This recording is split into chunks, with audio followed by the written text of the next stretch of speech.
অনেকদিন পর বাবার বাড়িতে যাচ্ছি, প্রায় 7 মাস পর।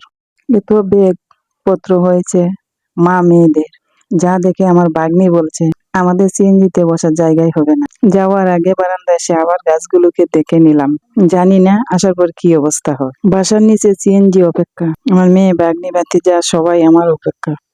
তাই তাড়াতাড়ি দরজা লক করে নিচে আসলাম। ফাইনালি বাড়ির উদ্দেশ্যে রওনা দিলাম, সুনামগঞ্জ টু তাহিরপুর। আর সুনামগঞ্জ এর অনেক সুন্দর সুন্দর দৃশ্য চোখে পড়বে, বাড়ি যাওয়ার আনন্দকে আরো দ্বিগুণ বাড়িয়ে তুলছে আশেপাশের মনোরম দৃশ্যগুলো।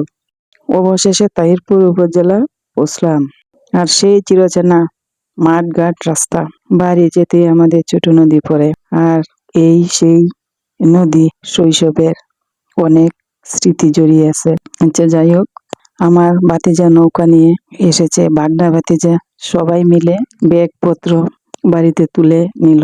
এই সেই বাড়ি আমার শান্তির নেই, যে বাড়িতে মা বাবার হাজারো স্মৃতি। আজকে বাড়িতে আসছে কিন্তু আমার মা বাবা নেই। আমার মা বাবার জন্য আপনারা সবাই দোয়া করবেন, আর আমার পাশে থাকবেন, আমাকে ভালোবাসা দিবেন। আমিও চেষ্টা করব আপনাদেরকে ভালোবাসা দিব, আর সুন্দর সুন্দর ভিডিও দেওয়ার চেষ্টা করব। বাড়িতে আসছি, কি করি আপনাদের শেয়ার করব। আমার জন্য দোয়া করবেন। এখানে ভিডিওটা শেষ।